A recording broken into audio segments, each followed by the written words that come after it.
just wonder about place in our dreams. We can disappear into our world beyond.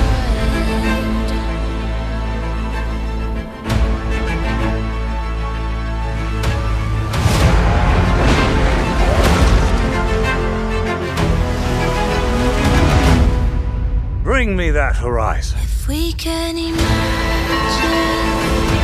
the new world to bring, we can fall into the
Hello, and welcome to Xbox Game Showcase Extended.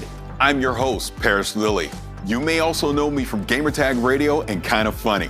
I'm excited to be here with you today. We just saw a recap of Sunday's Xbox Showcase, and wow, 30 games from some of the world's most talented developers, and 27 of those games are coming to you on Xbox Game Pass. We saw the first in-engine footage of Starfield and learned that, yes, Bethesda is bringing it to Xbox, PC, and day one on Game Pass exclusively. They also showed us Battlefield 2042, Sea of Thieves, A Pirate's Life, Stalker 2, Psychonauts 2, and how about Redfall? Like they said, this year, Xbox is all about the games. Today, Xbox Game Showcase Extended is our chance to hear from the developers behind the games that are redefining interactive entertainment. Developers like Double Fine, Playground Games, Supergiant, Rare, 343 Industries, and more. We also have a new accessory design program to share with you, and a couple of other cool surprises. That's enough talk. Let's jump right in.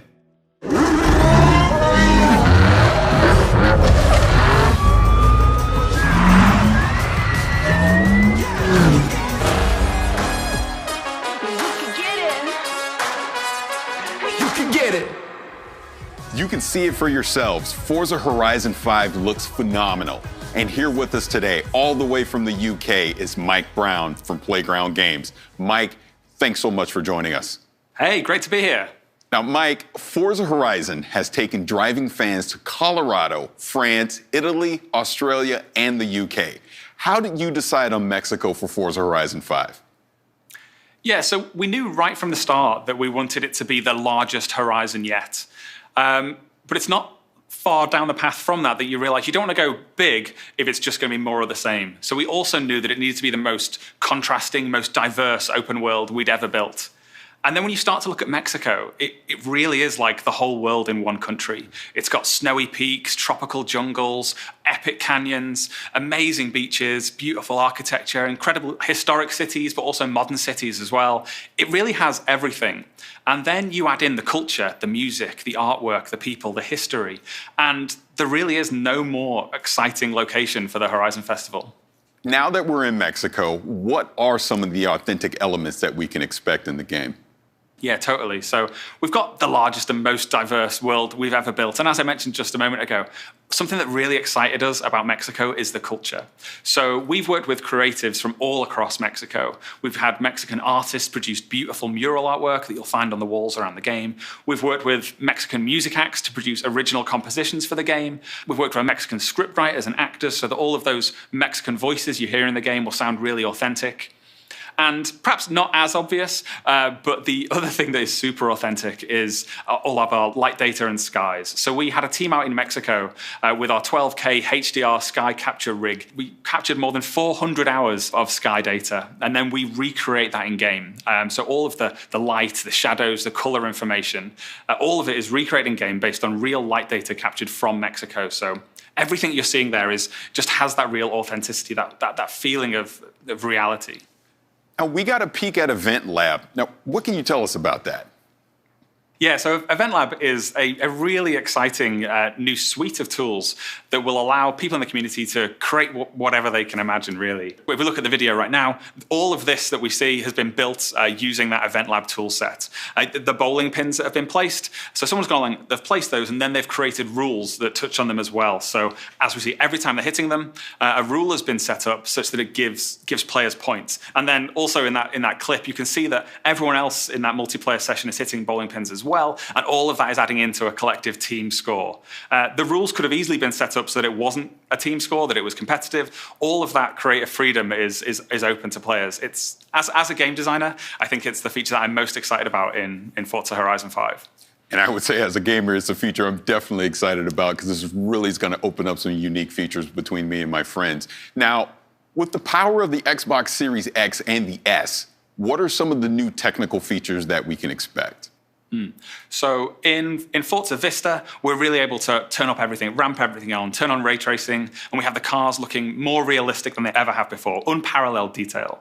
But that detail, it does apply to the rest of the world as well. During the Xbox E3 showcase the other day, I mentioned we'd modeled the detail on everything, right down to the individual needles on the Cholla cactus. That was just the plants that happened to be closest to the camera at that point. That level of detail is applied to everything that you see. And thanks to the power of the Xbox Series consoles, it's not just things that are right in front of the camera as well. We've really been able to push out all of the LODs and the draw distance and everything so that everything in the scene is full of that detail. And then, as I mentioned earlier, we capture that light data from Mexico, so you get this realistic lighting, shadows, AO, all of it comes together to create a scene that just looks real. Now, Mike, when can the world expect to play Forza Horizon 5? Sure. So we're launching this holiday on the Xbox Series consoles, the Xbox One consoles. We're on PC, on both the Windows 10 Store and Steam. Of course, we're in Game Pass and Game Pass Ultimate. And you can play us on your Android device with Xbox Cloud Gaming. And players who purchase the Premium Edition, or if they're a Game Pass subscriber and get the Premium Add-ons bundle, you'll get early access as well. So you'll be able to play a little bit earlier than everybody else. Now, Mike, this was a huge moment for you and the team. What does this mean to you? Yeah, well, for me personally, I mean, I've been working on the Forza franchise for a really, really long time, but this is my first game as creative director. So in this period over the last few days and week or so, as people are seeing it for the first time, for me, it's probably been one of the most exciting experiences of my life. It's been absolutely incredible. Again, Mike, thank you so much for being here. Thank you so much for having me. It's been a pleasure. Later in the show, we'll be hearing from the developers behind games like Age of Empires 4, Shredders, and Grounded. But first, the team at Ninja Theory has something to share with you. Here's Tamim, Chief Creative Ninja, to explain what they've been hard at work on for Hellblade 2. Hello everyone, and welcome to our brand spanking new Ninja House in Cambridge. I wanted to give you an update on the work so far for Senua's Saga Hellblade 2. What we're doing right now is building a good chunky slice of the game before we then move into full production to build out the rest. Hellblade was very special for us, and we didn't want to do a straight sequel. We wanted to do something extra special, and so we're making our lives as difficult as possible in that pursuit.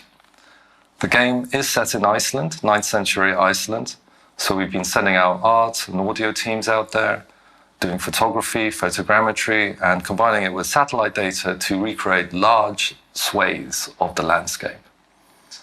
On the character front, we're building real costumes, scanning them in.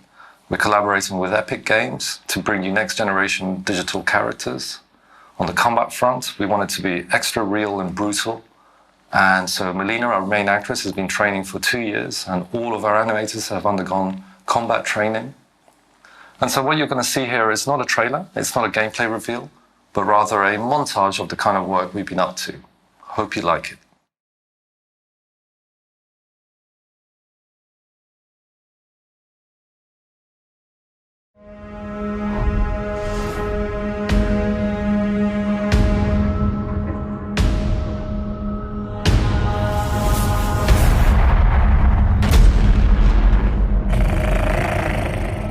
Will you follow me on this journey? By sea,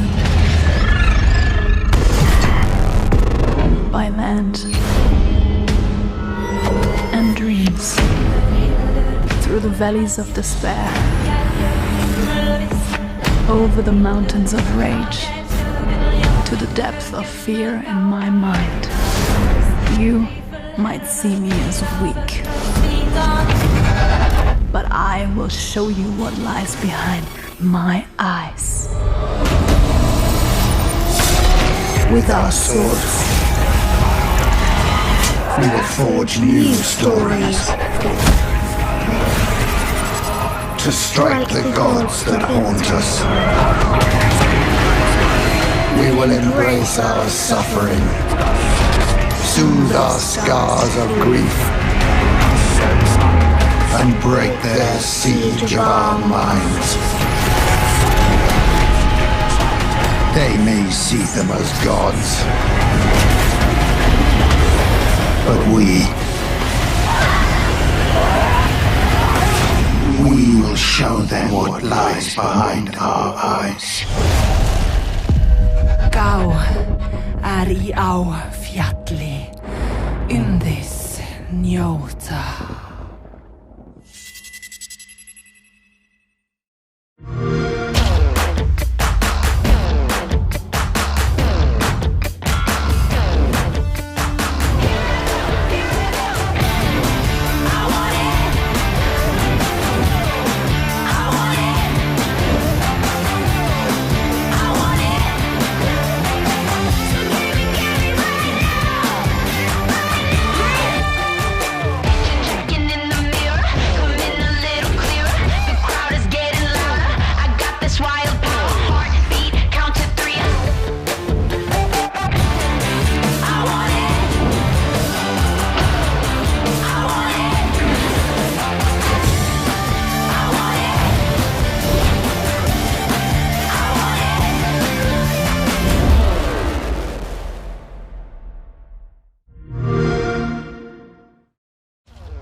And that is Xbox Design Lab.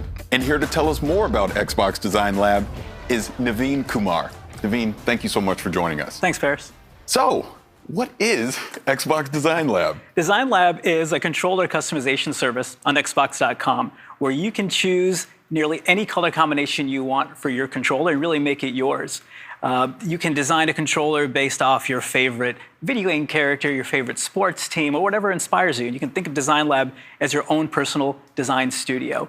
Now, we've originally launched Design Lab 5 years ago and have since sold millions of controllers to fans around the world. But then we had to take a pause as we brought up our latest generation of Xbox hardware. But now we're back offering customization on the latest generation Xbox wireless controller. Now, we have so many awesome controllers here right now. Can you kind of talk a little bit about them? Yeah, well, right off the bat, you can see there's tons of color options to choose from. For most of the parts on the controller, you can choose among 18 different colors for all the different pieces on the exterior. 3 of those colors are brand new to Design Lab. We have Shock Blue, Pulse Red, and my personal favorite, the Electric Volt color. Most of the colors include post-consumer recycled resins in them. So there's a portion of things that are ground up, like automotive headlights, recycled water bottle jugs, things that make the controller more eco-friendly. We also have new button options for the ABXY button set and the View Menu Share, including a really cool button option for ABXY that's a throwback to the original Xbox 360 controller. So you got to check that out. And yeah, this is just the beginning. We're excited to introduce more customization options over time. Now, 2 of these controllers were inspired by games. Can you talk about that? Yeah, so there's a blue and green and purple one that's inspired by Psychonauts 2. We just love the key art for that one, so we work with our partners to develop a controller to help bring that to life. And there's also one that's inspired by Grounded and the aphid character from that game. We had a lot of fun in designing that as well. As a controller kind of looks like an aphid if you look at it from the right angles. Now, I created my own controller. I'm going to pick it up now. I'm a huge Los Angeles Lakers fan. World champion Los Angeles Lakers, and my design was inspired by that. So I went with the yellow on the front, I went with the purple on the back. I designed the buttons kind of with the black accent along with the shoulders and the triggers. But I also did an inscription on it, and my inscription says, "Ka can't cook." And that is inspired by my good friend, Khalif Adams. He does a fantastic show called Spawn on Me, but he's a terrible cook. So I want to make sure that every time I pick up a controller to play on Xbox, I'm reminded how terrible of a cook he is and to avoid it at all costs. But enough of terrible cooking. Let's talk about something that you designed. Yeah, I designed this controller right in front of me here. Again, on my favorite color, this Electric Volt. I just love the way that the midnight blue accents pop against it, the dark ABXY colors. And this one's inspired by a pair of sneakers I have at home, so I had to make a controller based off that. That's awesome. Now, one last thing. When can fans expect to start designing their own Xbox controllers? They can start today by visiting xbox.com/Xbox Design Lab. There's tons of inspirations to choose from.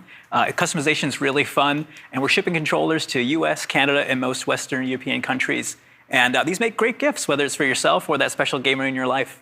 That is fantastic. Naveen, thank you so much for being here. Thanks, Paris. Later in the show, World's Edge will give us a deeper look at Age of Empires 4. But first, Tim Schafer is giving us a closer look at Psychonauts 2. Hi everybody, I'm Tim Schafer from Double Fine Productions here today to take a deeper look into Psychonauts 2. Psychonauts 2 is an action-adventure game starring Rasputin Aquato, a powerful young psychic, also a trained acrobat, who ran away from his circus home to join the Psychonauts and expand and explore his psychic abilities. One of Raz's most important psychic abilities is that of astral projection, which allows him to project his psyche into someone else's mind and see their mental landscape made real. He can help them wrestle with their inner demons and fight their actual nightmares in person.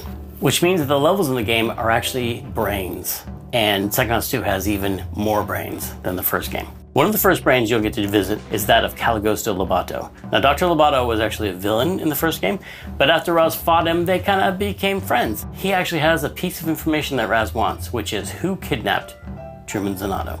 And Dr. Lobato wants to tell you, but he can't, because of something going on deep in his unconscious mind. So Raz has to travel, along with Sasha, Mia, and Coach Oleander, into his mind and try to extract that information.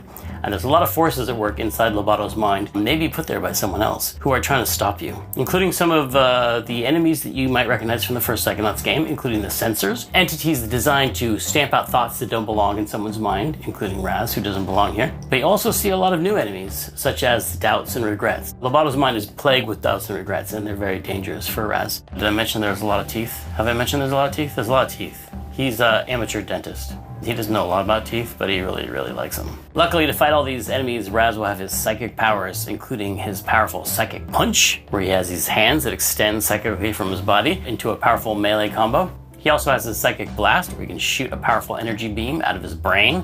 Raz also has the ability of pyrokinesis. It's always handy to be able to burn things with your mind. And levitation. Raz can use his own thoughts, his own thought bubble over his head as a balloon to float around or ride around on to get somewhere really quickly. So with these new powers, Raz can fight all these new enemies and hopefully find out who kidnapped Truman Zanotto.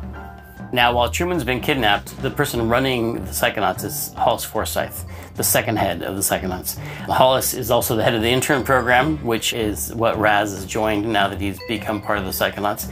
And he is invited into Hollis's brain for instruction. Hollis is teaching him a new psychic ability called mental connection, where you can see two thoughts in someone's mind and connect them, sometimes creating new thoughts, making new things happen. While Raz is training in mental connection inside of Hollis's mental classroom, he experiments a little too far and accidentally, maybe slightly on purpose, creates a lot of interesting gambling inside of Hollis's mind because he wants to go on the mission to the Lady Luctopus Casino.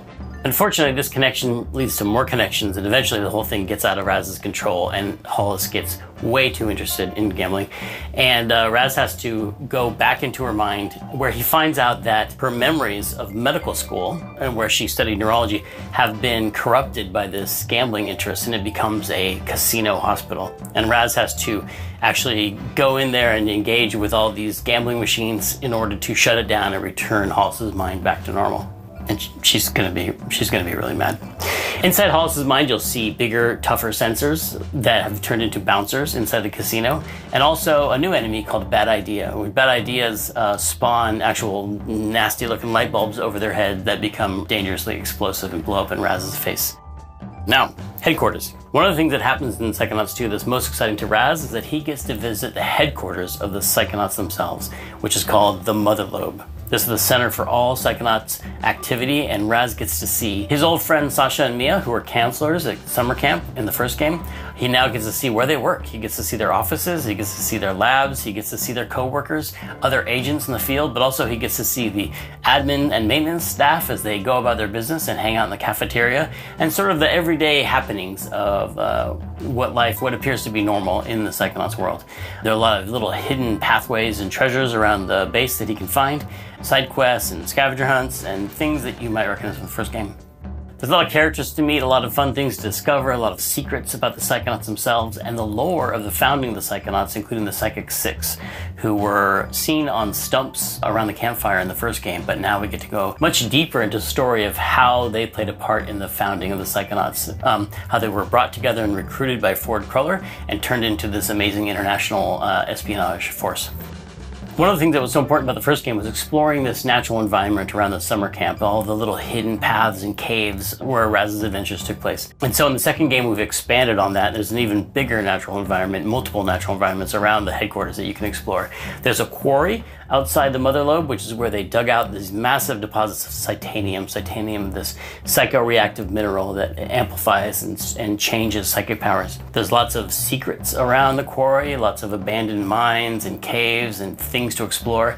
And next door to the quarry is an abandoned roadside attraction called the Questionable Area, a sort of power vortex of strange happenings, which is also caused by the Titanium deposits in the area. Water flows uphill, animals behave strangely. There's caves dedicated to the mystery of the Sasclops, which is a giant one-eyed being that might have existed and might not have. Here in the Questionable Area, Raz's family is camped out, his entire family. As if to embarrass him in front of his new Psychonauts friends, his family has showed up and they want him back in the circus. It turns out some of his family members, including his own father, have a little bit of psychic power themselves, and they'll be exploring that in Psychonauts 2, and you'll get to find out who put this curse on Raz's family to die in water. The Aquatos have been cursed by a mysterious character to all die in water, and this manifests itself in the form of the Hand of Galokio, which is this hand that comes out of the water, which is really just Raz's psychic construct. Raz is so afraid of water because of the curse put on his family that every time he comes near water, this creepy hand comes out and tries to grab him and pull him under, which is all happening inside of Raz's head. In Psychonauts 2, you'll get to find out who put this curse on Raz's family, where it came from, and what he can do about it. The story you uncover about the curse put on Raz's family links back into the story of the foundation of the Psychonauts, and Raz finds out that his family and the Psychonauts family are actually more intertwined than he believed. So there's a lot of mystery to discover for the player and Raz and his family and his friends as they explore the connections between his family and the Psychonauts and what it all has to do with Maligula. Maligula is one of the first villains the Psychonauts ever fought. She's a powerful psychic and she's a mass murderer, and she's been believed to be dead for many years, but there's a lot of unknown things going on behind the scenes and a lot of mysteries and a lot of plots for the player to uncover in Psychonauts 2. So that's it. Thanks for taking this deeper look into Psychonauts 2 with me. The game is coming out August 25th, and you can pre-order now. So I'll stop talking so you can go and do that. Thanks for watching.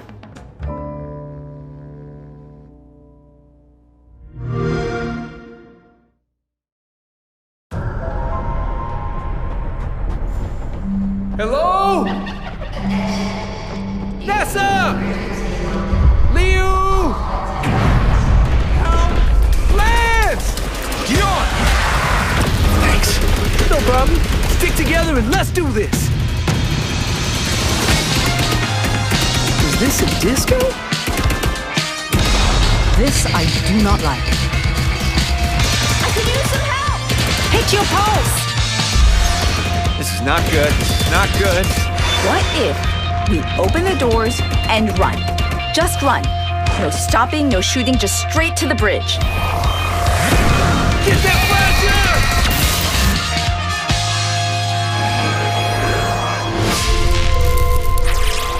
flasher! Heavy. Really? We call them tanks. I call them brutes. From Latin, Brutus. We'd sound smart calling them brutes. Eon, you don't want to get in here and help name these? Nah, I'm good. Brute!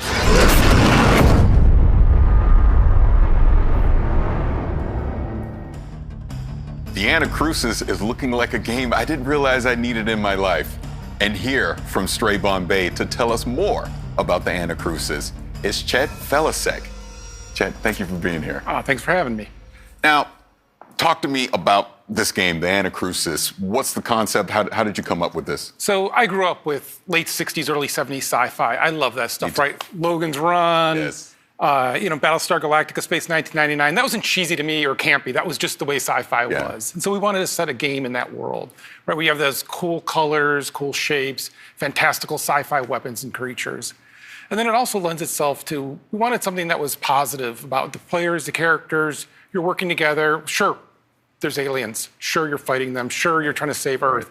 But you're doing it in a positive, uplifting way. Yeah, after the pandemic, I don't think I could go back to a dreary post-apocalyptic world. I need something uplifting, and so we wanted to deliver that. That's awesome. Now, talk to me about the gameplay. You've said that there's an infinite replayability to this. So how does that factor in? Yeah, so there's 4-player co-op. You're playing with your friends, and what we want to do is make sure that it's different every time you're playing it. And so we have a lot of different systems that do that, but underneath it all is the idea of the AI driver. The AI driver is driving everything that's happening in the game with items, where they're placed, what's happening with the creatures, what's happening with your health kits, your perks. All of those systems are driven off of that. And so what that means is, as you're playing, not only do you have those, hey, this last time we played this, there was nothing here, and this time we're being overwhelmed.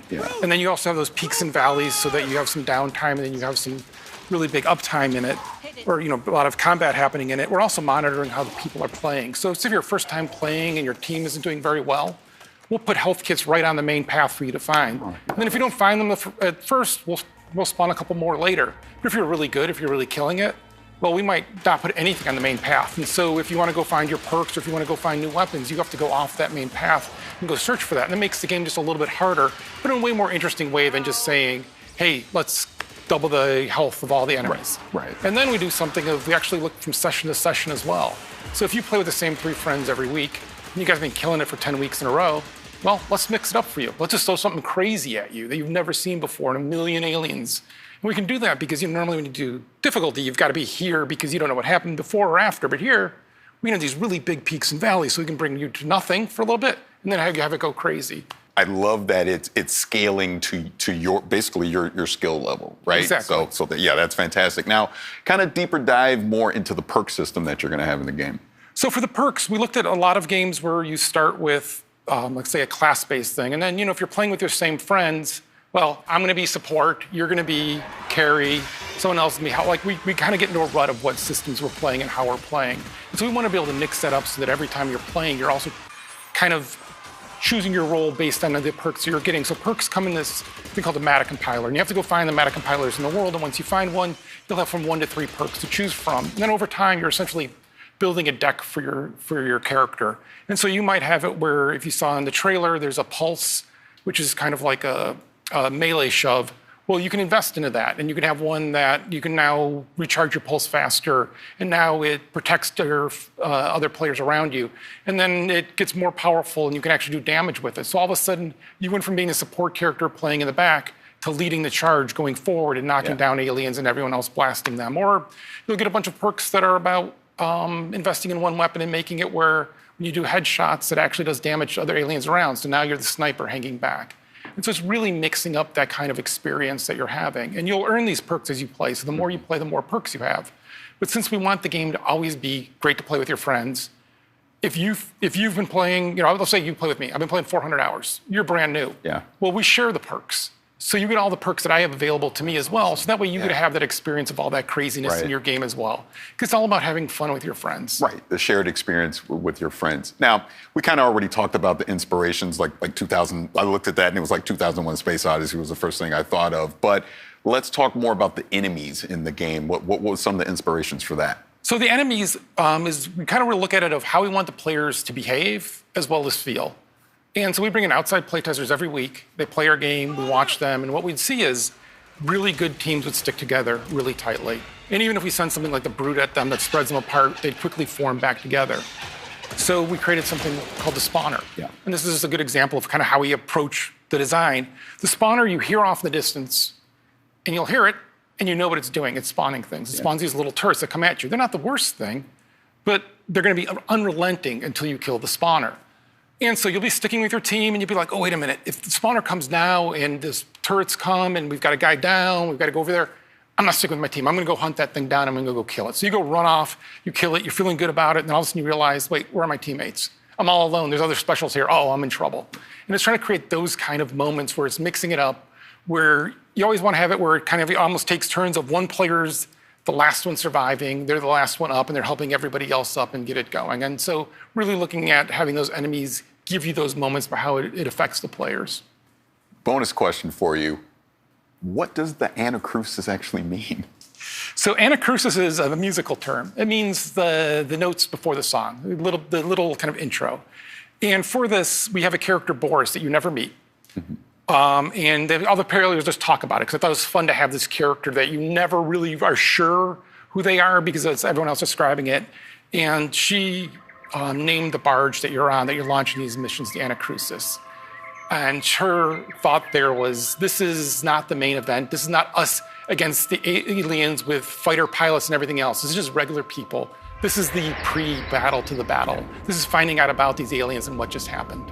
Oh, that sounds so cool. Again, the Anacrusis, everything that you talked about today, it sounds amazing. I can't wait to get my hands on it. But Chet, thank you so much for being here. I really appreciate it. Thanks for having me.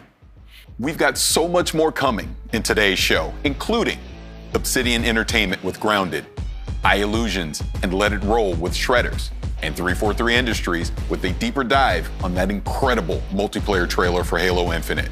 But first, the original Stalker was one of the most intense and eerie games of its era. Next year, we return to Chernobyl for Stalker 2. And Zach from GSC Game World has a closer look at the game. Let's check it out.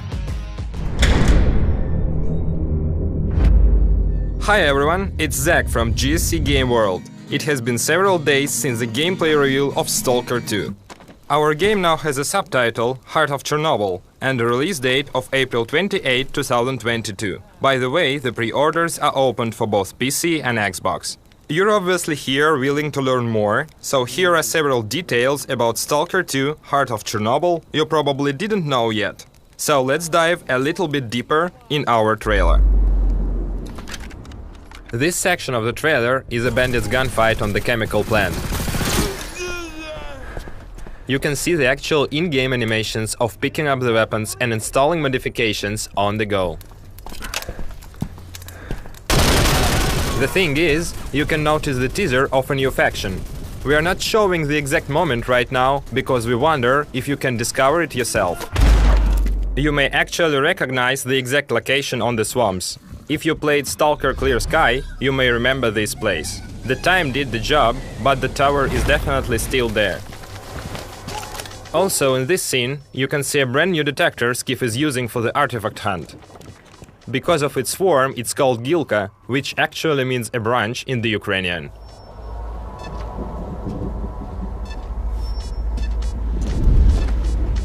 The artifact Skiff is going to collect is called Jelly. In-game, it recovers your stamina. Moving to the Dancing Man scene. Before you ask it, yes, there will be a lot of characters with an interesting fate in the zone. His hideout is located in Chernobyl too. That's a town not so far from Pripyat you have seen in the gameplay teaser.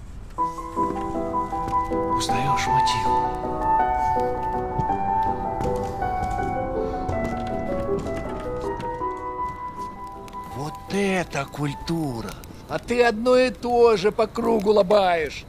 The campfires. A small isle of safety in the unwelcoming zone. A place where you can finally have a little rest before another foray. You have seen the campfire during the first trailer in the Rookie Village. Of course, it wasn't the only one. The zone is full of dangers and mutants. The monsters are the result of the numerous experiments. We're not ready to show you all of them, so let's stick to the old good bloodsucker for now. Считаешь, я не думал, как обойтись без его смерти? Она не могла быть свободна, пока он жил. Зато теперь посмотри на нее. Нет, Скиф, я не отдам ее никому. Зона дала мне жизнь, новую жизнь.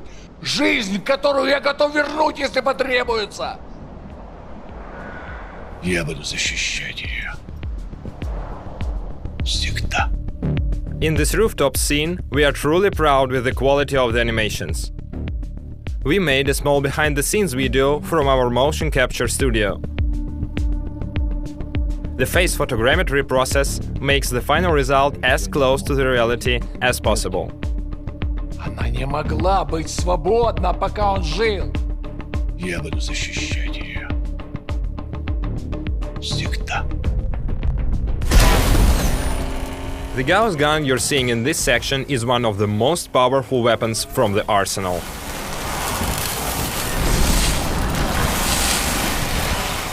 Охренеть. Похоже, пора. И куда ты теперь? В Припять. Moving to the final thing for today, the man at the end of the trailer is Sergei Grigorovich, the creator of the Stalker series. Удачной охоты, Сталкер. Thanks for joining us today. We can't wait for the moment when the time comes to enter the zone on April 28, 2022. As you just saw, Stalker 2 is shaping up to be something special, and I can't wait to play it next year when it comes to Xbox, PC, and Game Pass on day one. On Sunday, we saw the trailer for A Plague Tale Requiem, the sequel to the award-winning A Plague Tale Innocence. And for those of you who are fans of the original, we've got some good news for you too. Amicia, I want to see Mommy. Where is he?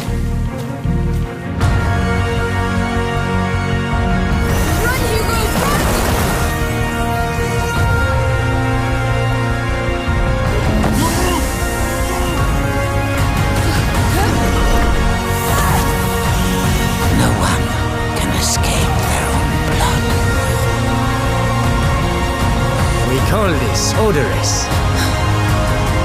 Where is your son?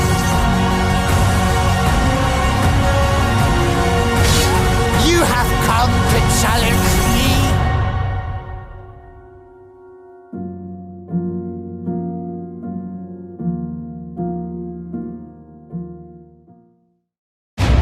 If history was in your hands, what would you build?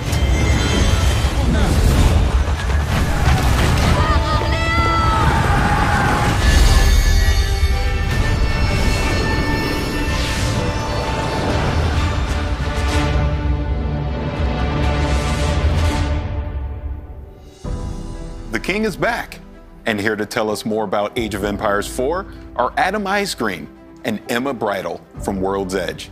Thank you both for being here. Thanks for having us on, Paris. Oh, absolutely.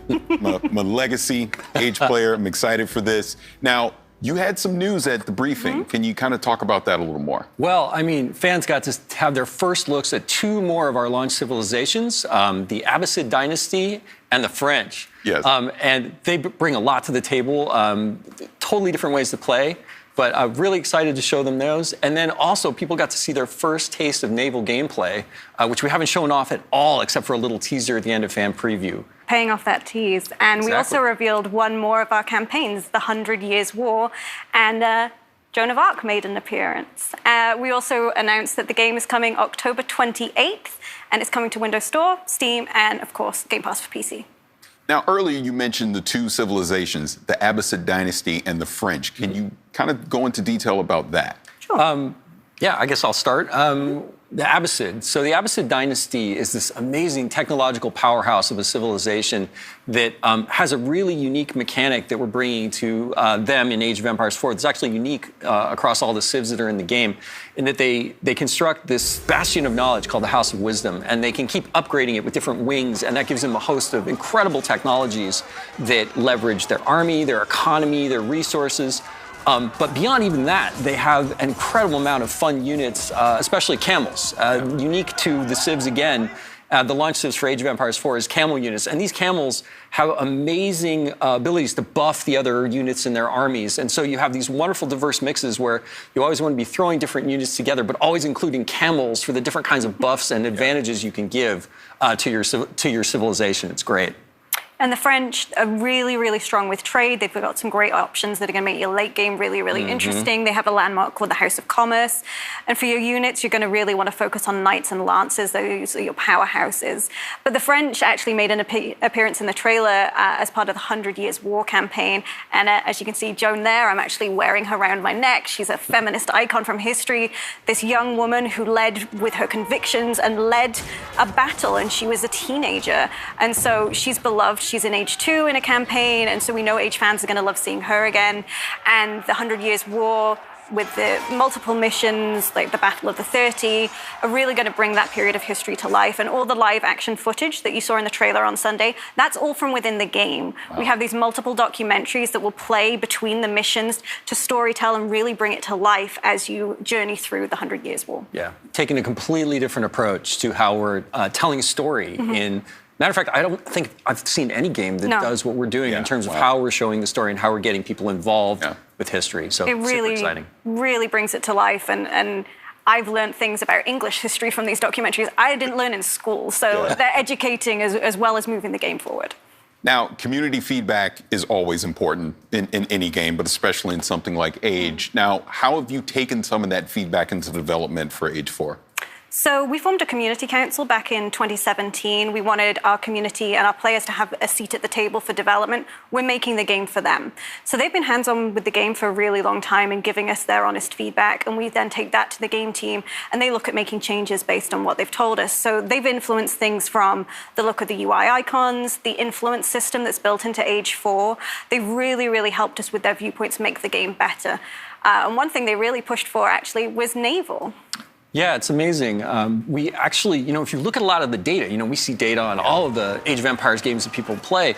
And naval is one of those things that in Age 2, a lot of people don't use it, which is crazy, right? But if it wasn't there, people would miss it so much. And sometimes we have to ask those hard questions when we're making games, right? We say, like, do we need to do this? And it was something that we felt weird about. And we went to the council with it and we're like, hey, not even you guys don't play naval all the time. Like, do we need it? And they're like, yeah, no, we see your point, but you have to have this. Yeah. And it was great. It was a great reaffirmation. And we throw a lot of things like that at our council to make sure that we're making the game that's great for all the different kinds of players that love Age of Empires all over the world. And now we're heading towards launch. Yeah. We're branching out beyond our council. People are going to get hands-on for the first time. So we had a fan preview event back in April, and we looked at the feedback from that and have made changes since then. So, you let us know that you didn't feel like the weapon scaling was quite right. So we've gone ahead and we've improved that. That is fantastic. Now, you actually hit on something that I wanted to jump into because Age has been around for a while. There's been previous games, but you continue to make content for those. So what's some of the news you can share as far as development with some of the legacy Age games? Well, we have a new expansion coming in August for Age 2 Definitive Edition called Dawn of the Dukes. And in that expansion, we're going to be adding 2 more civilizations, the Bohemians and the Poles, and 3 new campaigns for the Lithuanians, the Bohemians, and the Poles. And those are great stories about really cool, brother and sister teams that work together to kind of rise up these empires, and I can't wait for people to get their hands on it. And the great thing is that if you pre-order Age of Empires 4, you get that for free. That's part of the deal for pre-ordering Age 4 on the different platforms.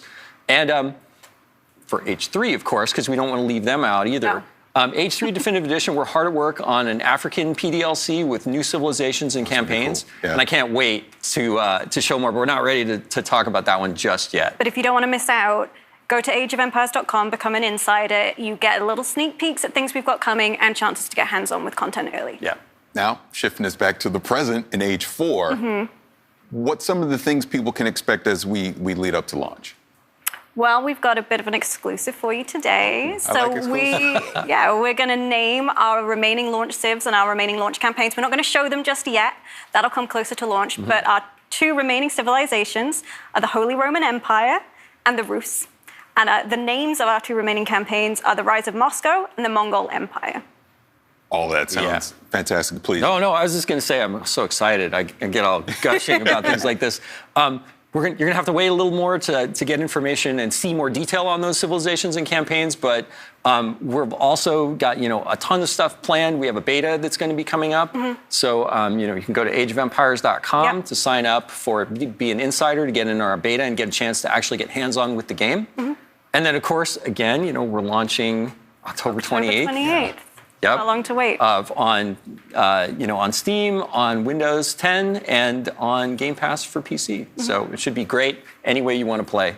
We're just really excited. That is great, and I'm sure Age fans all around the world are really looking forward to that. So, again, Adam, Emma, thank you so much for being here. Thanks for having us on. No, thank you.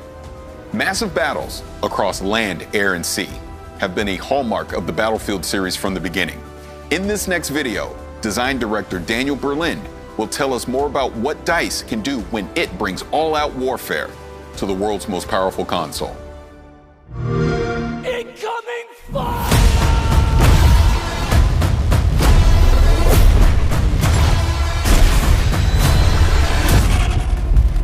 Attention all squads. The thing that would really excite players is the introduction of all this cutting-edge technology that we're just infusing into the sandbox. I think just having the comeback of the helicopter on the battlefield, it just introduces a whole new layer to the sandbox. It just gives players so much more tools that makes it more Battlefield than it's been in a very long time. We really enable our players to be really, really creative with the tools we give them. And that's what Battlefield is kind of all about. Being in a massive, open war setting and being able to say, like, hey, there's a problem over there, go solve it. And the players actually choose how they want to solve that problem, and through that process create their own Battlefield moments. So in 2042, you will experience 3 really distinct experiences.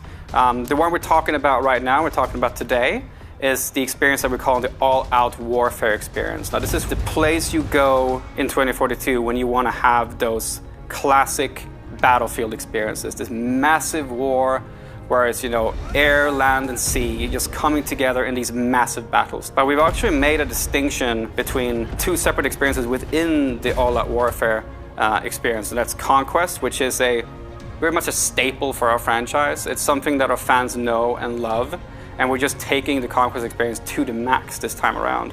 Conquest is all about the freedom, the access to the sandbox, being able to choose where you fight, how you fight, where you want to go. But it's also experience that will allow players to kind of choose their own pacing. And there's moments in Conquest where it's complete chaos, when a lot of players they just converge on a single point and the chaos goes up to the maximum. But there's also moments within Conquest where, you've just had that big battle, and now you've won that battle, and you go like, okay, you bring up your map and you have a conversation with your friends, and you say like, okay, where do we want to go next? Oh, we need to go over there to that state. Okay, how do we get there? Oh, let's call in a vehicle. And a vehicle, you can call it in wherever you want, and then your friends, you hop into the transport vehicle and you go across the map and you go to a new location where there's a new fight. So Conquest is just that full freedom to the sandbox. And right next to that lives the other experience within All Out Warfare, which is Breakthrough. And this is a significantly more guided experience. It takes you on a journey throughout the entire map. And in Breakthrough, there's an attacker and there's a defender team. And we kind of compress them into fighting head-on in a specific space. So the time to action is short, and the level of chaos is really, really high. There's helicopters, and there's tanks, and there's infantry. There's just everything happening, and it's just complete chaos in Breakthrough. So All Out Warfare kind of takes these 2 fan-favorite staple modes, and we make them distinctly lean into their specific strength. And that's on the Xbox Series X and the Xbox Series S, you will actually be able to play All-Out Warfare experiences up to 128 players, which is a double to what we've done in the past in the franchise. And this is really, you can have those moments when you're playing 2042, when you're sitting in the helicopter and you look down and you just see this, sea of tanks, soldiers, infantry, helicopters, fighter jets just moving in unison, and you kind of get this feeling that you're part of something bigger, like a really, really massive army. And that's the strength of the massive play spaces that we're building. And to be able to really make this play really well, we've altered our way of handling level design. Because it wasn't just as simple as, just making it bigger and then portion the locations out. It doesn't really work that way. So we've leaned into a new type of design mentality that we're calling clustering. Now, what clustering means that you will have a massive battlefield in front of you. But within this massive battlefield, you will have particular clusters of objectives. So the map Hourglass is set in Doha, Qatar. And it is, I'm not going to go into any specifics about exactly how large it is, but it is definitely one of the larger maps that we will have in 2042. It's one of my favorite maps personally, because it has some really, really cool, distinct locations within it.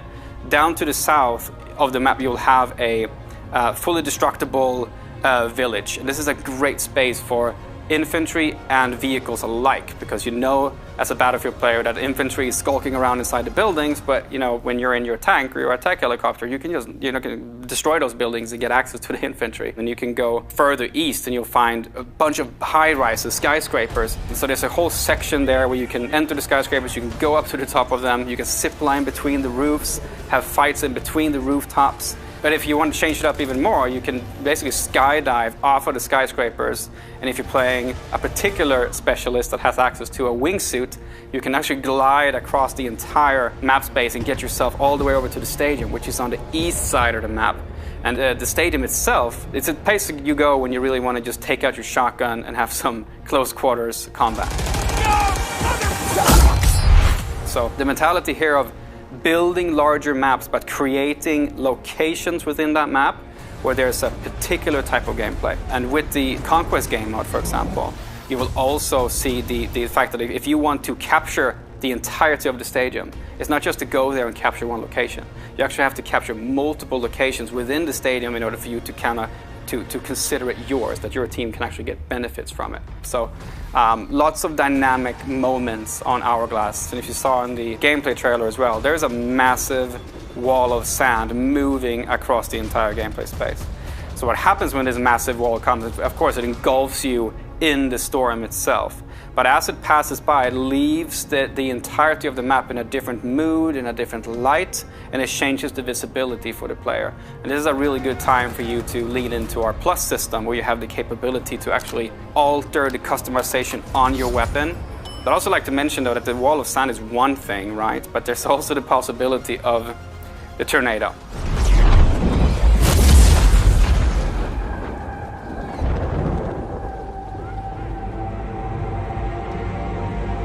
The tornado is this massive disruptor that just comes into the play space, and wherever it goes, destruction follows. It's a massive, moving, physical entity that will pick you up, throw you across the map, pull helicopters into it. It's just a crazy, fun physics experience that happens as you play the map. So everything is in the hands of the player. This really is a sandbox. And these moments are in the hands of the player. While in other games, the Battlefield moments are pre-scripted, in our game, they just happen. And they happen differently every single time because it's players controlling what's happening around you. That's something that you only get in Battlefield. And that's why I love Battlefield so much.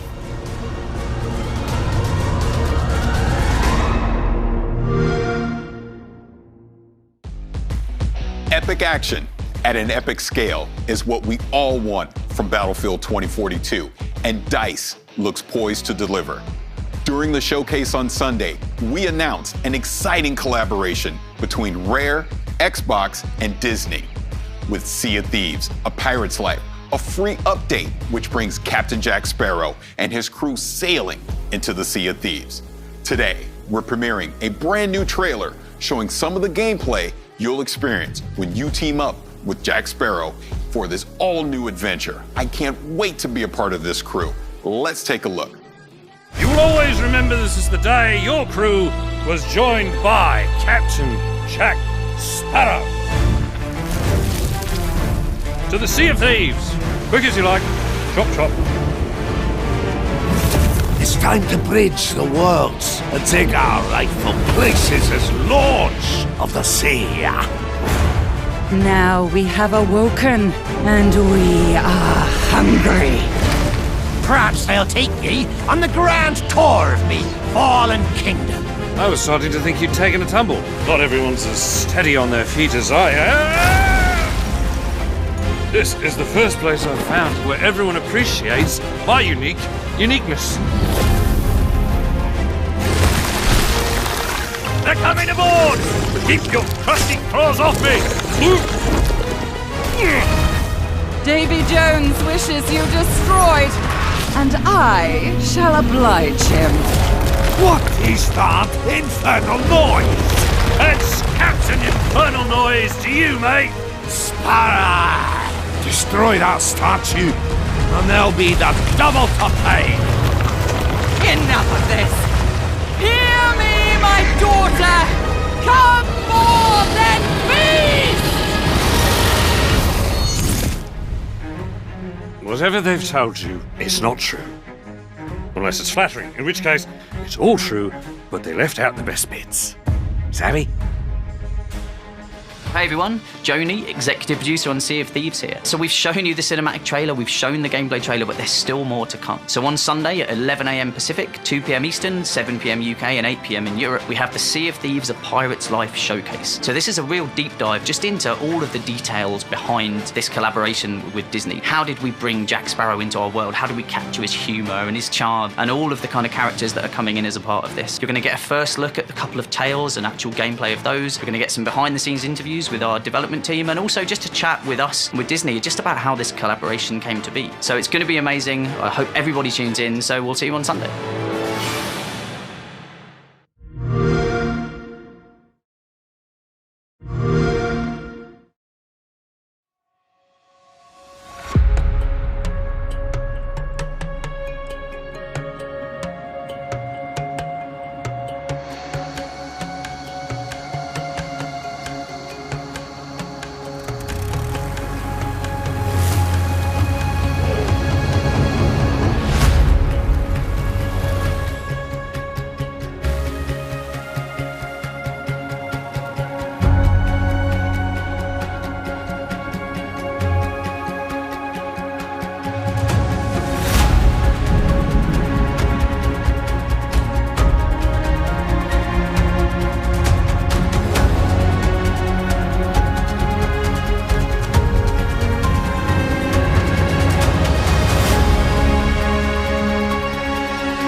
I'm ready for the danger zone. But we'll get to that in just a second. When Microsoft Flight Simulator launched last year on PC, reviewers and gamers alike were blown away by the stunning visuals and the depth of simulation. Joining us is Jorg Newman, the head of Microsoft Flight Simulator. Jorg, thank you for being here. Really appreciate it. Great to meet you. Those are cool glasses. You get your jacket. Yeah, I got my jacket as well. So you had some announcements this Sunday about Microsoft Flight Simulator. Can you go into that a little bit? Yeah, it was super cool. We announced that Microsoft Flight Simulator is coming to Xbox Series X and S. And the franchise has an awesome history on the PC. It's going back all the way to 1982. You know, it predates Office and Windows. And when we launched last year, it was on the PC only. And it was a really warm welcome from simmers and from press and from people who have never flown flight sim before. Yeah. So we're super excited that it comes to console now. And so for the first time in the history of the franchise. So I've been playing Flight Simulator since last year on PC. I have a 3080, but it is now coming to the Xbox Series X and S. What sorcery are you doing to get this running on both of those consoles? I have to know. I think it's a combination of two things, really. First off, it's a super powerful console. Yes. And then we are really using the Microsoft tech stack in an interesting way.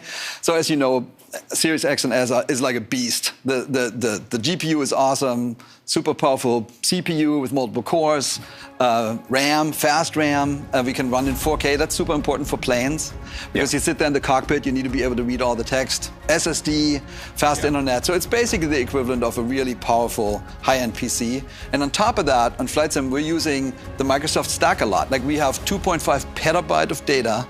It's 1.6 million CDs sitting on Azure. And we're basically streaming that down as you go. And we also do machine learning algorithms up there, and that is how we build procedurally in runtime 1.5 billion houses and 2 trillion trees. So it's a combination of those two things. Super powerful console, super good use of the Microsoft tech stack. You get it to work on console.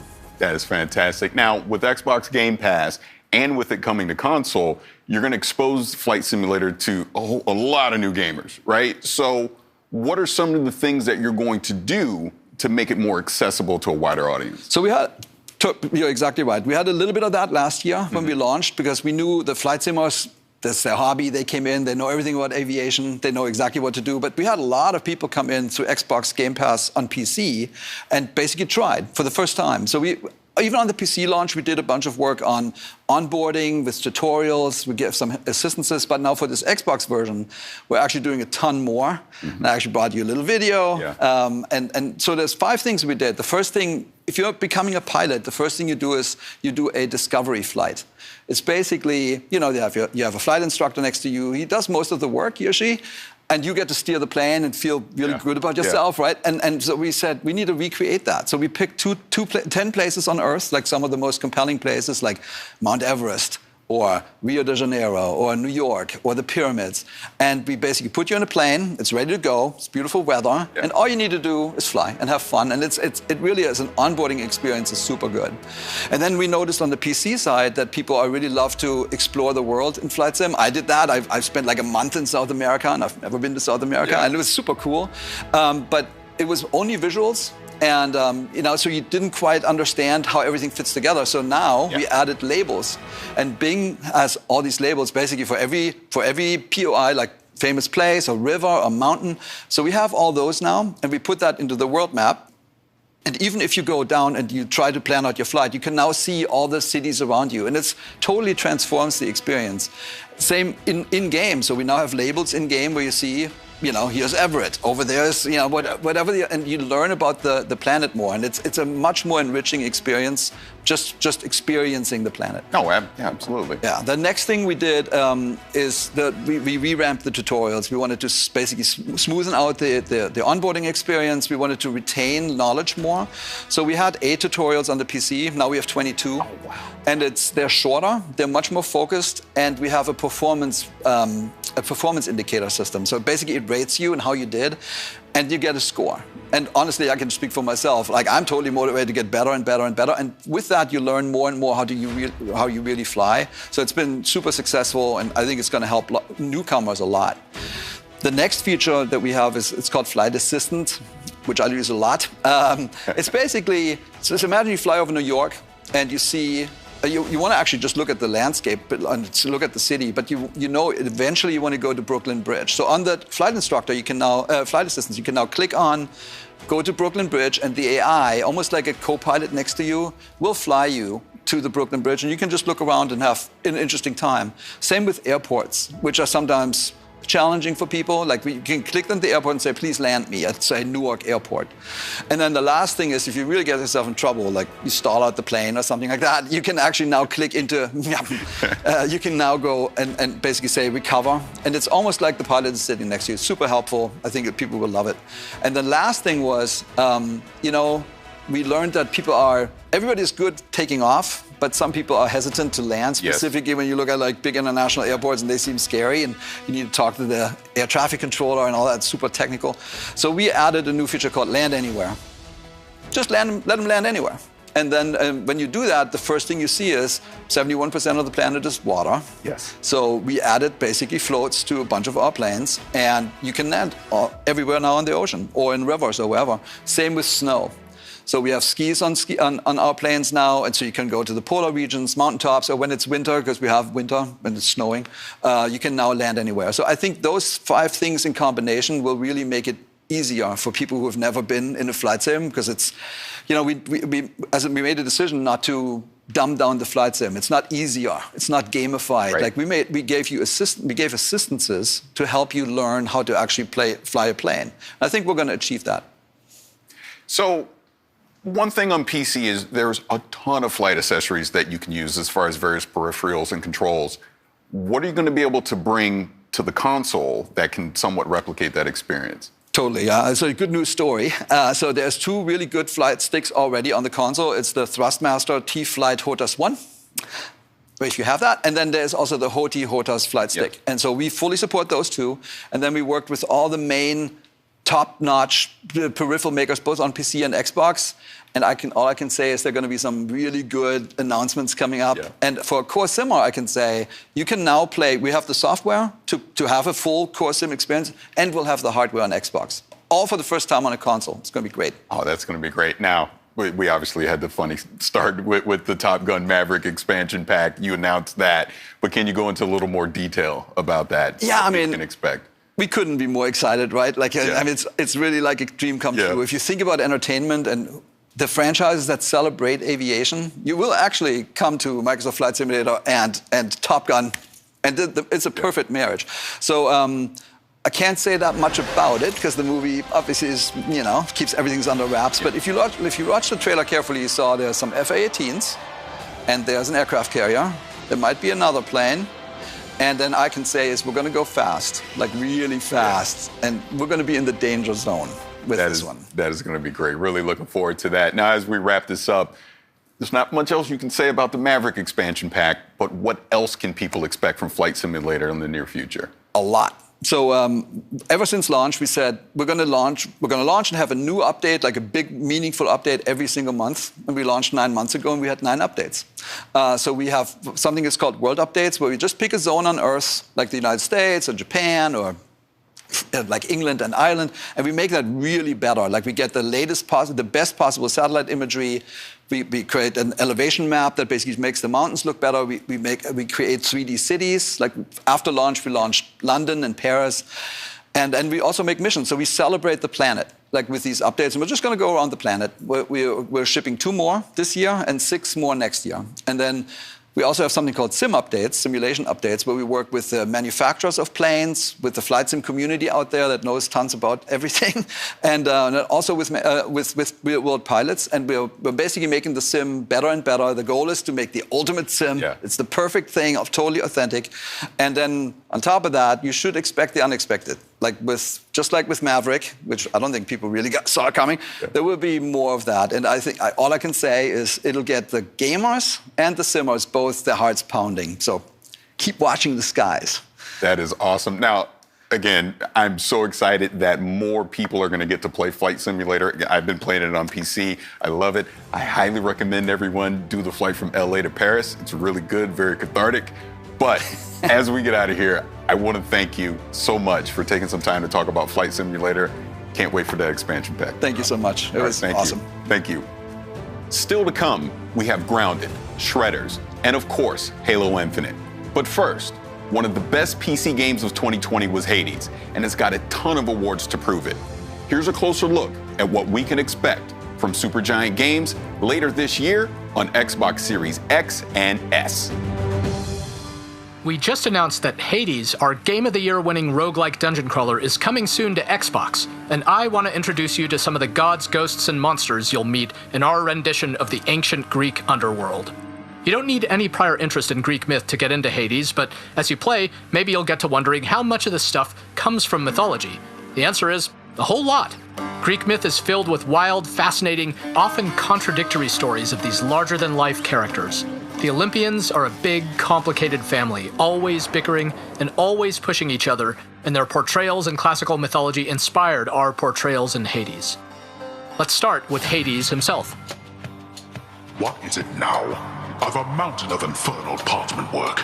He's often relegated to the role of villain in many modern adaptations of Greek myth, but in classical mythology, he's a complicated guy, and much more principled than some of his brothers or sisters. He's so fascinating, we made a whole game about him. As the god of the dead, Hades has an imposing reputation to live up to, so he even has a monstrous pet in the three-headed hound of hell, Cerberus. The idea that this savage beast was still somebody's pet dog crystallized how we wanted to portray the gods in Hades, that despite being immortal and all-powerful, they're not so different from the rest of us. Though, let's not forget Zagreus. We've heard from many players who figured Zagreus was a god of our own creation. After all, who's ever heard of Hades having any kids? But according to some ancient sources, he did. Greetings, Father. My ransacking was a delight, thank you for asking. So I'll just be on my way again. In classical mythology, Zagreus is a little-known chthonic god, meaning a god of the underworld, sometimes associated with Dionysus, the god of wine. But in other cases, he is associated with Hades. How could Hades have a son nobody knows about? How does he fit into the myths we do know of Hades? We were so drawn to answering these questions that they form the basis for the entire story of this game. If you're the prince of the underworld, who do you get as your personal trainer? That would be Achilles, a near-invincible warrior in his day, once called the greatest of the Greeks. Good to see you, lad, despite the circumstances. Remember your training out there. The pain of death is but another obstacle. Hades takes place after his untimely demise during the Trojan War, once he's had a lot of time to reflect on his life choices. Achilles lived in glory, so he's got an okay gig in the afterlife, but some wretched souls end up in a really bad spot in the underworld. And for better or worse, they get to meet Megara. Ever stubborn, aren't you? Maybe my whip might make you reconsider whatever it is that you're attempting here. She is one of the three Fury sisters tasked with torturing some of the absolute worst souls for all eternity. And in our game, she's also tasked with making sure Zagreus doesn't make it out of the underworld. These two have a lot of history, and since the story of Hades keeps moving forward each time you play, the more you run into Megara, the better you'll get to know her. There's also Thanatos. Death approaches. He may decide to drop in on you when he isn't busy whisking the souls of the recently departed to the underworld. Thought you could just get away from me, did you?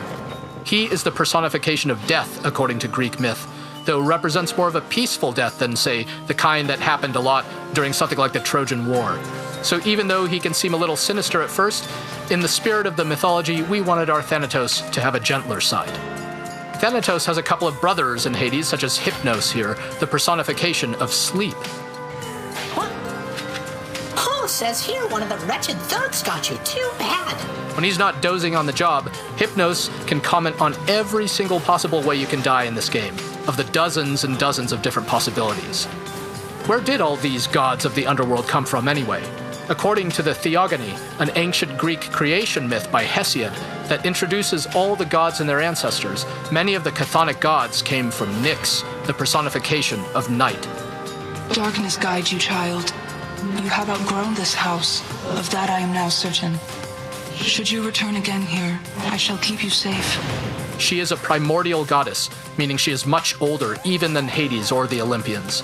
And in our game, she has an important role in the underworld, not the least of which is helping you unlock some of your hidden power. There are 30 different characters to meet and grow closer to the more you play Hades, and we hope you enjoy getting to know them all. Some of them feel truly ancient and godlike. Some are funny, some are scary. We found them incredibly inspiring and hope you do too. once you get to meet everybody when Hades comes to Xbox One and Series X on August 13th.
Да пошел ты.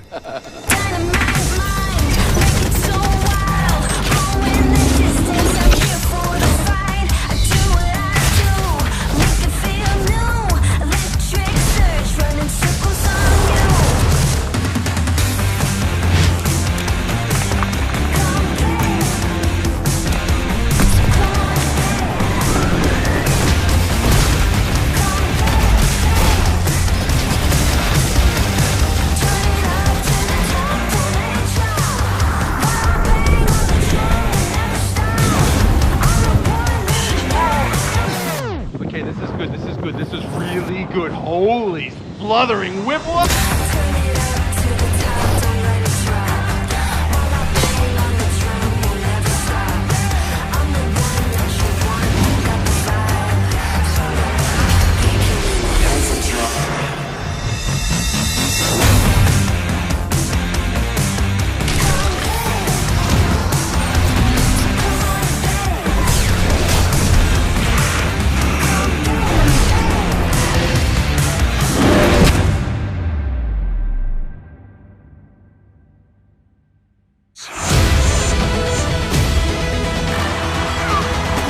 Go big. Or never go home.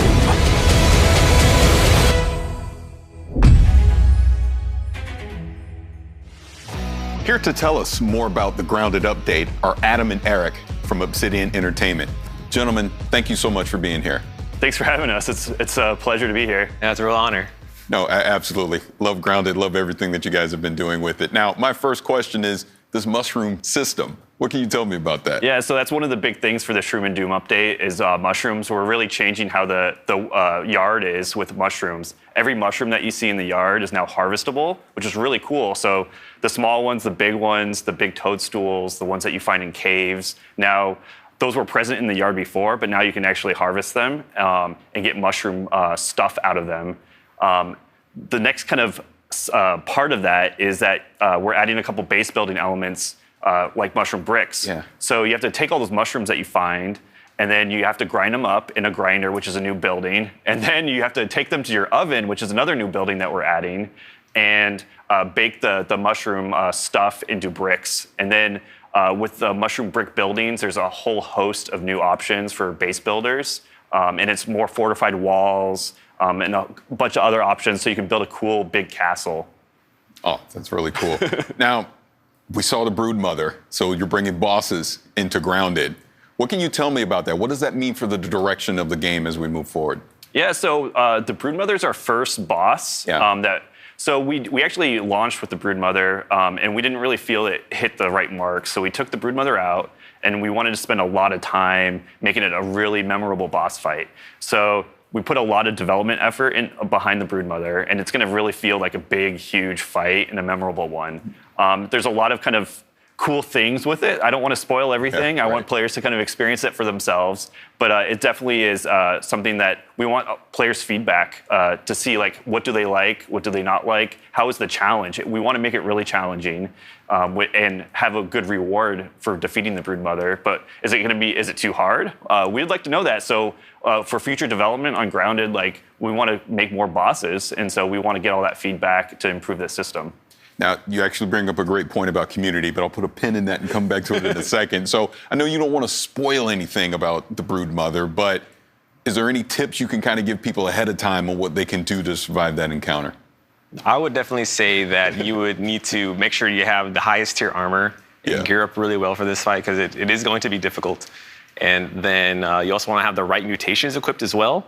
And if you're playing with your friends, it might be good for one of your friends or yourself to use the brand new crossbow we're going to put into the game, so you can have some ranged DPS while someone else like face tanks the Broodmother. Yeah. So it's going to be pretty cool. That's pretty cool. So again, going back to community, I know you love getting feedback about Grounded, obviously starting as an early access game, but what are some of the things that you're looking for as far as in this update? What was something that you got feedback-wise from the community that you put in this update?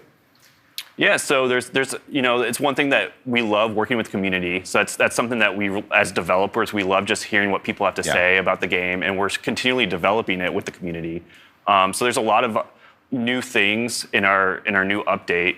One of those things is flipping buildings, and that's one thing that we're really just adding like those little features. Another one is just sprinting up ladders, which is something that just hearing people how they interact with ladders and adding a sprint mode. The other one is one of our funnier features that we're adding is sitting in chairs. Yeah. So it's something that a lot of people really, really wanted. We're also introducing like the first phase of pets in the game. So we're going to start with aphids. So you'll be able to tame an aphid, run around the yard with the aphid. But you also got to make sure you protect your aphid, because accidents can happen in the backyard. Oh, there's one other thing too, achievements. So we're really excited to announce that we have achievements in Grounded, and that's purely based on everyone's feedback. Everyone's been wanting achievements, and so we're finally adding them to the game. That's really good.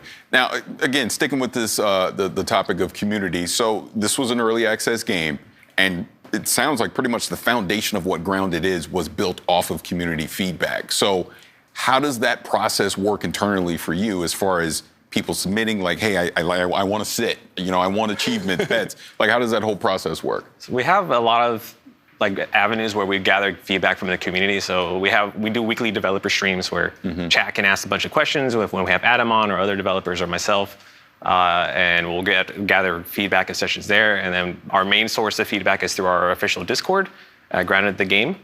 And I use a series of bots to gather a bunch of feedbacks from the players, and then from there, me, Adam, a couple members of the team, and also from the community team get together, and we have a weekly meeting going over all the suggestions and kind of prioritizing what will work and what we can put later in the future for other suggestions.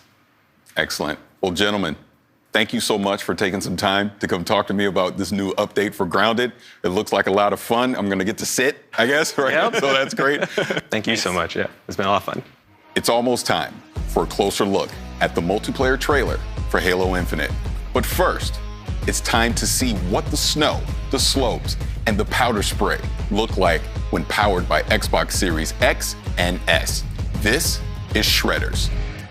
Hey there, and welcome to this stream where you'll get an extra glimpse on our snowboard game that's called Shredders. I'm Dirk van Welden, project lead at Foam Punch. Hello, this is Marcus Foshmo, tech lead on Shredders and Foam Punch. Yeah, you've probably seen our trailer at the Xbox event. We've been tinkering on this game for a while now, and while it's still in development, we're happy to show you more of this game. So I'm switching to our developer drone cam. I can actually spawn wherever I want, instantly. But I first want to show you some of the areas we've been working on. This mountain resort is called Frozen Wood. It's inspired by some of the resorts in the French Alps where I've been snowboarding a lot. It has these cozy parks, side kickers, half pipes, really big rails, a lot of features in there, way more than you would expect in a normal mountain resort. But hey, this is a video game and we want as many features as possible. So yeah, like I said, this is completely open and you can go snowboarding anywhere you'd like. You can do some missions, there's like a story evolving around the main character that wants to participate in a kick-ass invitational border cross event. We can also just cruise around and find some nice lines with a good flow, like for example here in this pillow-like environment that was shown in the trailer. Or you can go up there, like take some huge kickers and big rails at the big park. And just look how big this mountain range is. Like we've got space for industrial areas and street areas, there's backcountry, high mountain riding, there's even an old Italian looking village you can shred. A lot of these locations have been inspired by events happening all over the world and snowboarding movies that inspired us these past years. It's kind of a tribute to, in fact. Also, anywhere you go, you can always ride during golden hour due to our real-time lighting engine. But hey, having a fun and realistic environment is nice, but it's not fun without nailing the riding itself, right? Yeah, so for the actual snowboarding, a big inspiration for us all, I think, has been pro riders, snowboard movies, and all the crazy stuff that they do on a snowboard. And of course, ourselves riding in real life and just having fun and being creative on a snowboard. That's something that we want to bring into the game. Conceptually, we're trying to keep the convention of one stick for the board and one stick for the body, and directly map that onto the snowboarder. So at any point you should get a physical or animation response as soon as you're touching those sticks. And it gives you a lot of freedom in your playstyle, so you can choose to be smooth and lazy, or if you are more like fast and aggressive, or you can change up your style however you want. You want the motions kept fluid and stylish while still being very reactive. So that's a big challenge, and we had to create a complete animation system dedicated just for this. And here you can see the board interacting with the snow. He puts some weight into his turn and he really digs in those edges into the snow for a clean carve. Or you can just use the board stick here to speed check, to line up for a feature. But you can also use both of the sticks combined for even greater control. Yeah, like here you can see him balancing on the tail of the board. This is called buttering. And from this stance you can also start tricking just as in normal riding. So for the trickster system, we're trying to give as much control as possible to any trick you've seen in a movie or any crazy trick that you can imagine, while still making it look great. Every grab you can do, you can also tweak it out with the board stick. So for a really big spin, you have to get the timing down in the takeoff. And while you're in there, you keep your body tight, so you keep spinning at that high rate. And then it's just a matter of putting down your feet when it's time to land. When we succeed, it looks very simple and natural. So that is what we're trying to achieve, a really fun snowboard game. A new day is upon us. A new generation built to fight. Together, we are unstoppable! Are you ready?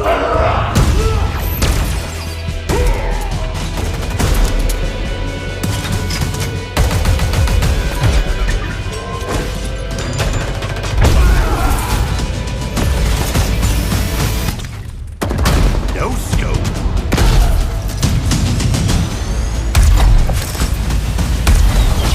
Same shot. Killing spree.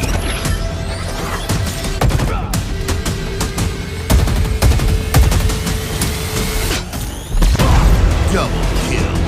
Hello, let's do some damage. Skewer acquired.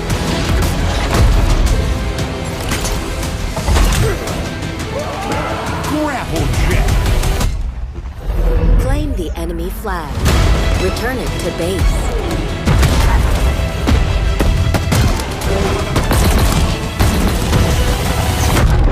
Ordnance drop inbound.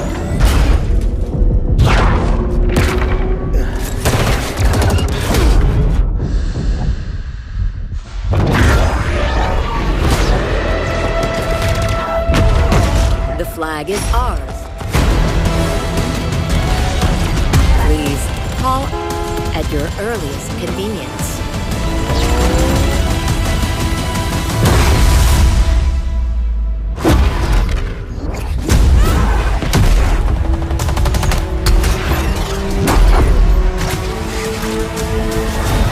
Now, show me what you can do.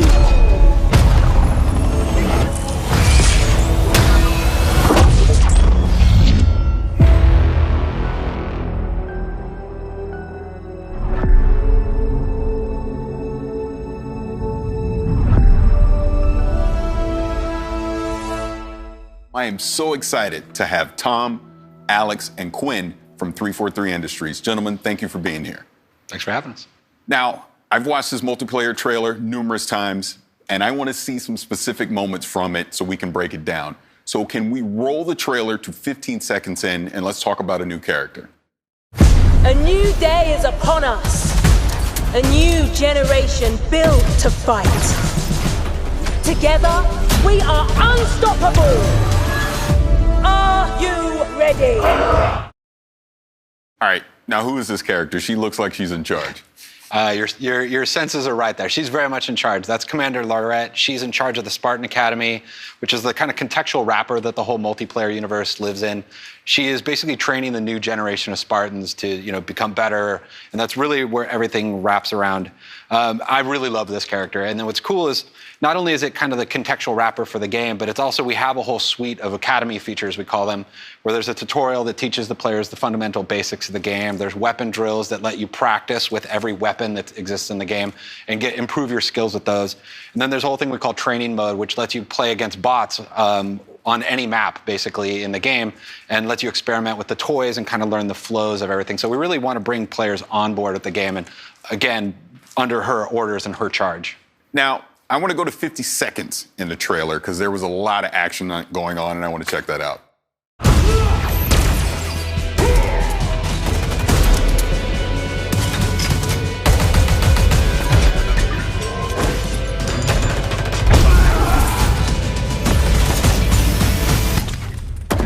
No scope.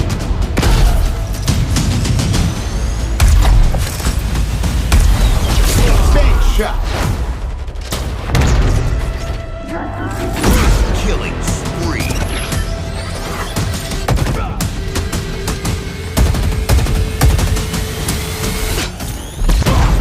Now, you may have noticed I sat up in my chair a little bit on that one because there was a lot going on there. So please, if you can break that down, let me know what we were seeing. There's a lot to break down. I don't know if we got enough time to get all the way into it. Yeah.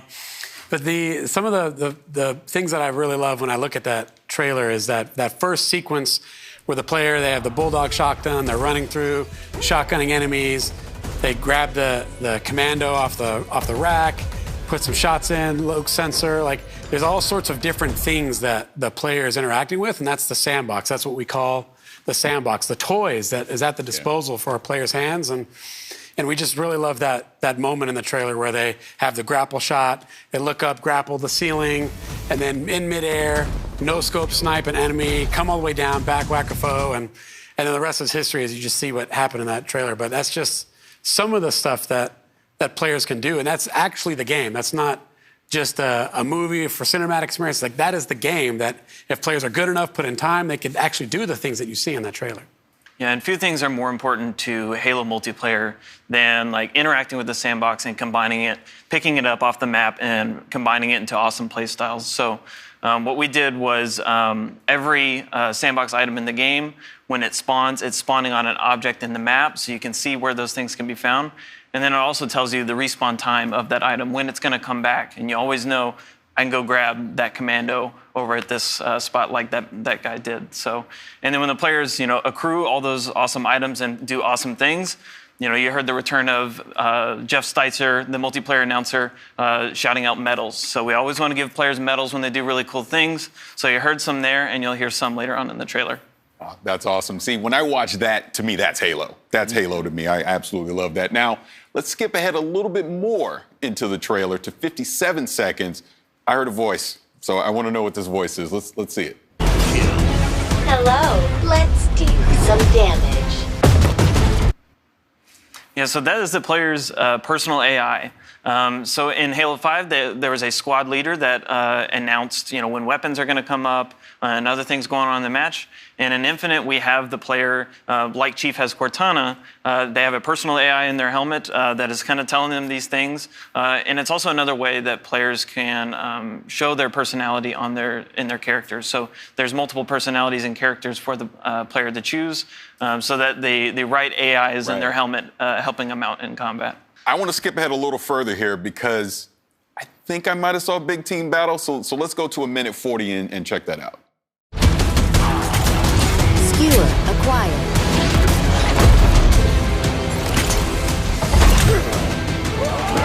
Grapple jet. Claim the enemy flag. Return it to base.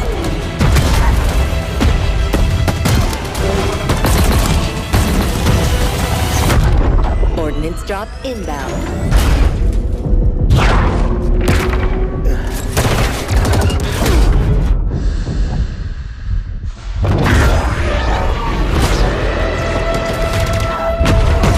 The flag is ours. Please call at your earliest convenience. That looked like big team battle to me. What's coming new? What are we going to do in big team battle in Infinite? I mean, it's not even just that. I mean, it actually opens with actually a 4v4 with a vehicles map called Behemoth at the beginning. So we actually are bringing vehicles back into the 4v4 arena. But then, yes, it definitely transitions into the 12v12 actually BTB part of the game, where we're actually making it a bigger team battle this time. Really wanting to index into the battle fantasy with the more players. Where instead of like vehicles just spawning around the map, we have pelicans drop them off. We have ordnance pods that drop in new weapons. And inside of that whole time, you have the battle commander, Lorette, talking in your ear, giving you orders and trying to kind of encourage you to play around, but really just bringing the whole sandbox and the play style around this whole battle experience that we're building. Yeah, Tom brings up some good points there of Commander Lorette, and you've got your commander on the comms, and then you've got the pelicans dropping vehicles and items off. You got drop pods, everything. It just is like this theater of war that this time around it is this 12v12 bigger team battle, if you will. And just that ending segment, which is like a capture the flag match, is just so beautiful and awesome, where you've got the Pelican drop the Banshee off, teams fight over it. You and your teammate are just making a beeline for the Banshee. Your teammate gets picked off by the sniper, and you're like, oh no, and then you get the skewer, take that sniper out, jump into the Banshee, and you hit the jets and fly up into the sky and go for the enemy flag. That to us is what is so exciting about this version of Big Team Battle, with all of the toys, all the vehicles, the modes coming back, the maps, the brand new maps that you see there. I mean, it's going to be an amazing experience. Yeah, trust me, I cannot wait to get my hands on it for myself. But let's move on. I want to go to 208 in the trailer because I think I saw a samurai. So let's check that out. Let's go to 208 in the trailer.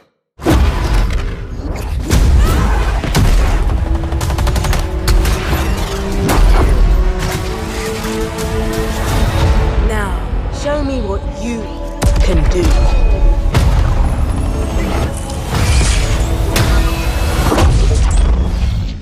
Okay, so I guess next would be a ninja, because that was definitely a samurai. So kind of talk about that. So we're going to start seeing some more customization with the armor coming in Infinite? I mean, that is a samurai Spartan armor. Yeah. And so it'll be an armor you'll be able to unlock for free in the first season, which is super cool. Players will be able to equip it, gain more armor pieces and customization options for it, et cetera, across the season. And then we actually have more of this stuff kind of coming down the line. There's actually some really cool ideas that we're seeing in that our team that's building that stuff. So there'll be a lot of other cool armors besides just the really core Halo Spartan armors. There'll be some other different kind of twists and things for players to play with. Awesome. Look, now before we get out of here, first of all, I want to thank all of you for being here to talk about Halo Infinite. I'm excited. I can't wait to get my hands on it and play it. But before we do leave, is there anything else that you want to bring up and let fans out there know about?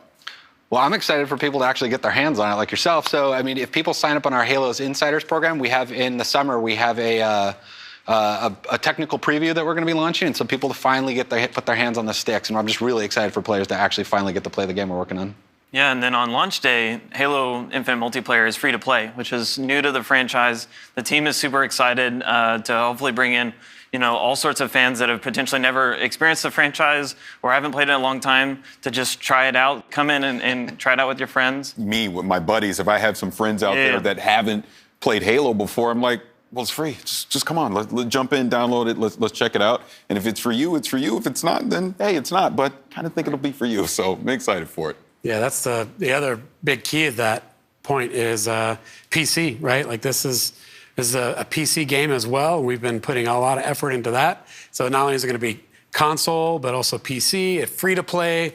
Like the barrier to entry is so low, and that has us excited. And I think as we really, just to really think about it, is we've been working on this game. And as developers, when you work on a game, you want to get that game out there. And that almost seems like, for us, that's the finish line. But in reality, it's going to be the starting line for all of us, for us and the Halo fans. Day one, there's going to be a bunch of content there and things that are exciting and good. But then we're going to add more content. We're going to add more maps. We're going to add more modes and weapons and vehicles, equipment items.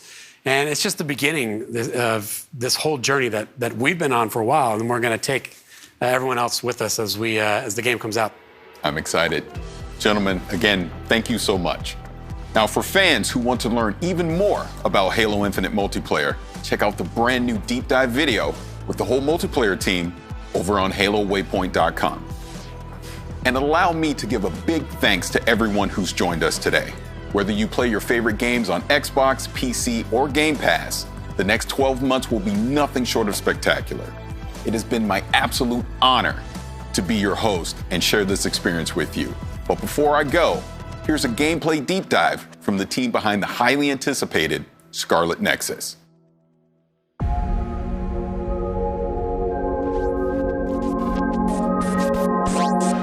世界観を表現した世界観が収められたものになってます。で、見た目ビジュアルのこのスカーレットネクサスのビジュアルの特徴だとか、あとはキャラクターの見た目だとか、さまざまなルックスについてこのクリップでは紹介しようと思ってます。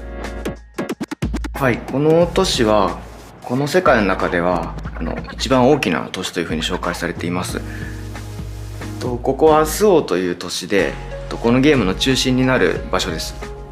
でこのスオの都市の見た目のインスピレーションは東京の景色と日本の90年代の景色をイメージしてます。ユニークなビジュアル部分っていうのはいくらかあると思うんですけれど、あと今回はセルシェーディングとリアリスティックな背景を合成するような見た目を選んでいるんですけれど、それはまず密度感を表現したいからというのが一つありました。であともう一つはそのセルシェーディングのキャラクターとリアリスティックな映像が混ざることによってまたそこでも異質な見た目、ちょっと面白い見た目にならないかなっていうのを模索しました。でただ単にセルシェーディングのキャラクターをリアリスティックな背景に置いてしまうとすごく浮いてしまって見た目が変になってしまうっていうのを懸念してたんですけれど、うまくそこを混ざるように工夫したっていうのが今回の苦労した点の一つではあります。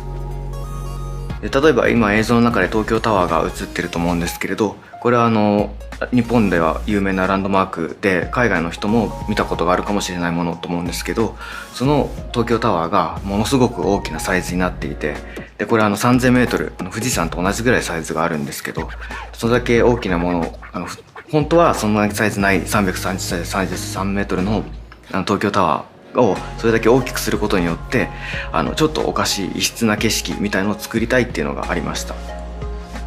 そのさっき東京の都市をいろいろと混ぜるみたいな話をしたと思うんですけれど、それというのも僕たちも知ってる街なんだけれどちょっとおかしいみたいなそういった異質さを出したいっていうのがありまして、なので東京タワーも僕たちは知ってるものだけどすごく大きなこんな大きなサイズじゃないんだけどこういったものがこの街の中にあるってことで何かちょっと変な場所だなっていうふうに思ってほしいっていうのがありました。で大きな桜の木というのは日本を代表する桜の木なんですけど、それがあまりにも大きなサイズになっていて、これもさっきの東京タワーと同じで異質さを感じてほしいと思ってやっていることです。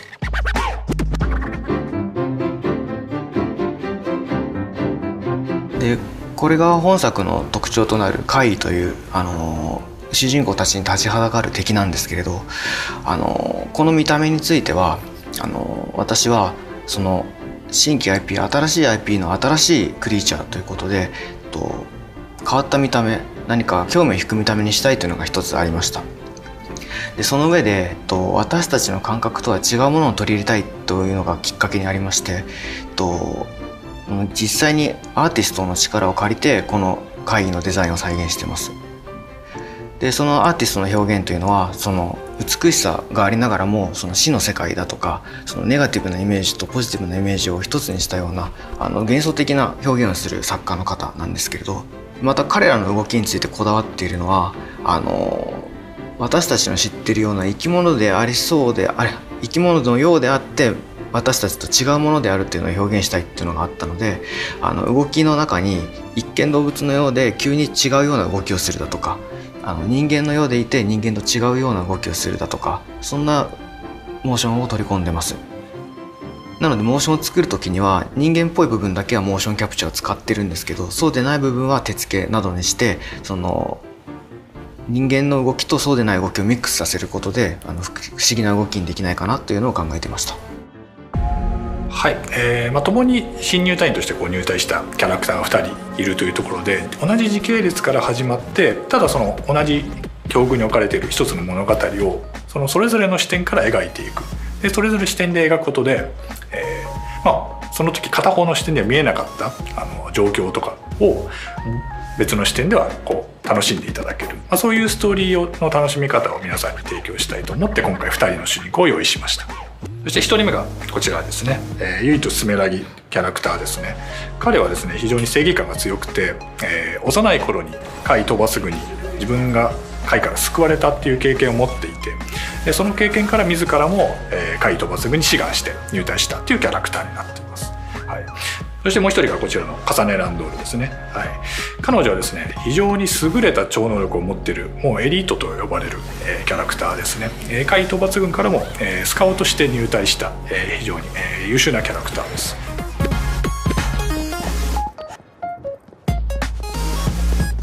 左側がですねこの重ねの視点ですね。で右側がユイトの視点でのイベントシーンになっていきますが、今重ねの視点でご覧いただいた通りちょっとユイトの姿が見えたりとかしています。で今重ねの方ですね一緒に同行しているキャラクター、このキャラクターが実は未来予知の能力を持っているキャラクターで、ちょっとこのユイトたちがやられそうだなっていうのはちょっと分かるようなシーンになっています。この頃ユイトの方は今止めてますけど、これはユイトの方では入らずに次のシーンに進んでいきます。という形で、進んでいくと、こういうふうに貝が降ってきて同じような状況に置かれてしまう、ユイトの方ではこういうふうになってるんだなっていうのは分からずに進んでいきますが、重ねの方ではやっぱりそうなったかっていう形で物語が進行していきます。こういうふうに同じ一つのシーンでもですねそれぞれがつながりを持って感じられる、そういうふうなストーリーラインを作ろうとして今回のこの企画から今発売までっていうところでもうほぼ4年以上かかってるんですけれども、このストーリーラインというところももちろん企画の最初から作っていってはいるんですけど、非常に多くの時間を要していて、もうこの2人のこのストーリー緻密にこういうふうに絡み合ったつながりを持った一つのストーリーとして完成させるまでにやはり2年から3年の歳月を要しております。